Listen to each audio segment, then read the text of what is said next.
and welcome back for another clarinet tutorial from Nottingham Music Excellence. So in this video I'm going to play Lotus Talk by Colin Evans. A super piece actually. I think this will tick a lot of boxes for a lot of people. It's very melodic. It's just, I don't know, it's just one of those tunes that it's got that sort of feel-good factor to it, I think. So I'm going to play the music and then say a few words about the detail of the piece and what you need to bring out to make that sound really good. And then you can have a go at playing along with the backing track yourself. So I hope you enjoy the tutorial. Here we go.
So let's have a look at the dots, shall we? It says broadly with movement. I'm not sure that helps me an awful lot on the melody. I think it's one of those melodies that you play and you just instinctively, I don't know, you kind of just know how it goes. You know what tempo you want to play this at.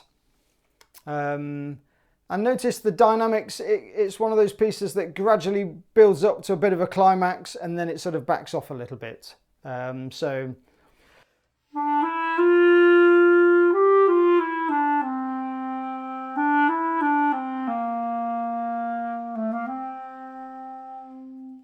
And just on that last little bit, I've done this with a couple of pupils already, and you've got to be really careful how you count that minim with a quaver tied to that minim.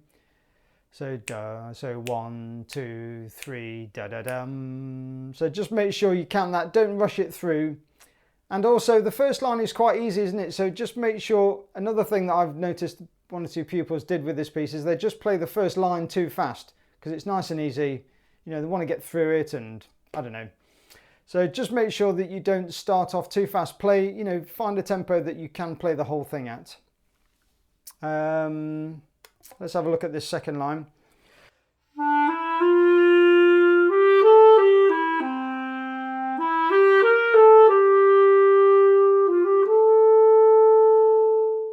Okay, right, so quite a lot more to say now. So we're going over the break and we've got to join these notes up really smoothly. So I think this could be a really good piece actually to just sort of see how smoothly you can pass over those notes that go over the break. As you probably know already, grade 3 is a bit of what you might call a transitional grade in learning the clarinet, because it's that first grade that all the pieces do go up into the upper octave. For grade 2 you have got a mixture of like lower octave pieces and upper octave pieces for those pupils that just need a bit more time on trying to get into the upper octave. But here we are now in grade 3, and we've got this piece where we've got to really smoothly get over to that B and the C. So end of bar 9 there.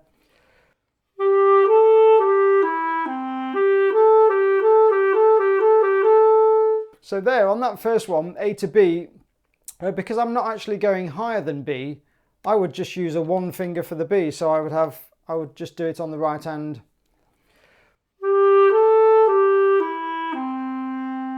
But on the next one, F sharp, A, C,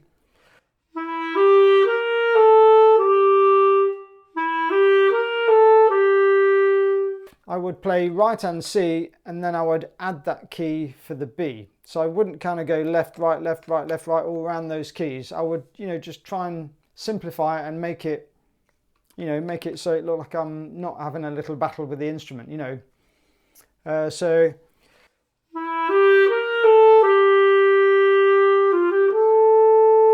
And then again, G, A, B. So I'm only going to the B, I'm not going higher than that. So I'll just do a one finger B for the next bit.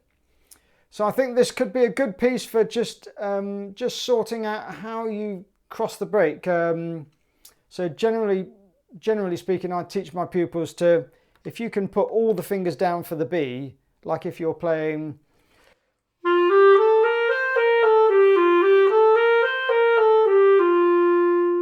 so if you're playing a passage like that, I would put all the fingers down for the B, and then you've got the next note down already then, haven't you? You've got the C down already, and then you're just kind of going in the order of the fingers. Whereas if the music is a bit more, shall we say, like arpeggio based, if I'm playing, say, like a G major arpeggio,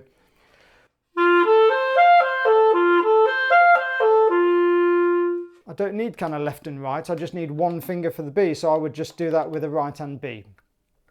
So speak to your teacher about that, and I don't know, see if they agree.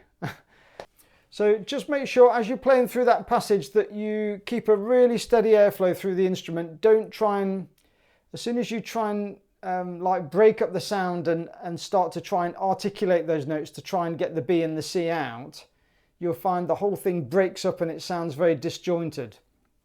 So I think the key to success with that is, again, just make sure the airflow is really good through the instrument. Keep the airflow moving. Don't let the air cut off. And then it's just a matter of trying to minimize the finger work and just be quite, just be quite precise about it. Not heavy-handed, but I think just try and minimize it and be precise about it.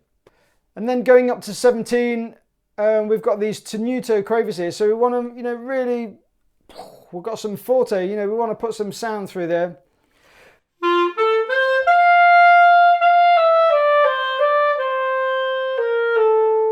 So use those tenutos. It's it's not too hard. Again, it's an arpeggio thing, so I'm just going to use one finger for the B. So be a bit dramatic there. Don't be afraid of putting some sound through the instrument. And then the next phrase just comes back down a little bit, back down to the MF, and then a decrescendo as well.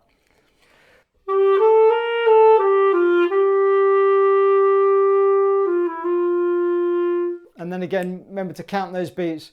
So da da da dum. So 1, 2, 3, 4 da da dum. So don't just kind of guess where those semiquavers are. And then it says rock feeling. I'm not sure I got the rock feeling from it, but I think it just means, keep it moving, and it's basically the same tune but up the octave, isn't it? So instead of the, we've now got,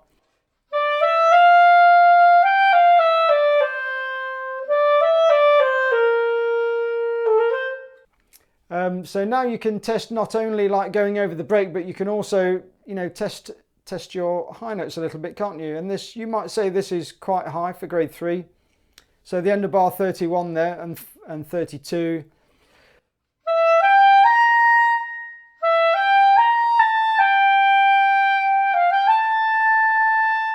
So listen to the quality of sound there. I noticed when I did this with a couple of pupils, that top C and the B was, as we're getting down the piece, it was a little bit hard to sort of find those notes accurately. You could maybe try not to sort of use try not to force the sound to get that note. Try and, work with the air and the grip and the reed and everything. So try and work with the quality of sound and don't just kind of use brute force air to get that note out. So maybe try playing it quietly and just hang on to that top C for a little bit.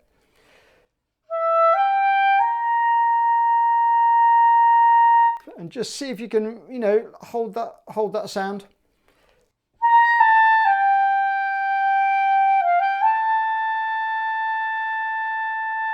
And again on that B, just hold that B and just check that you have got a good quality sound on that note. And then for a bit further down, we've got another, like you might call the dramatic bit with the tenuto quavers.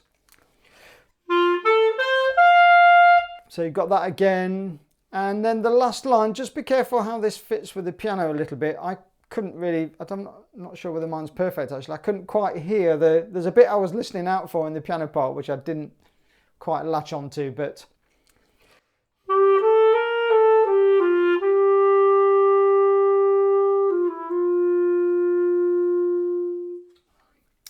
So anyway, all in all, I think just to summarise, a lovely piece to play actually. There's no fancy sort of articulation in here. There's no like slur to, tongue to, or, you know, difficult staccato.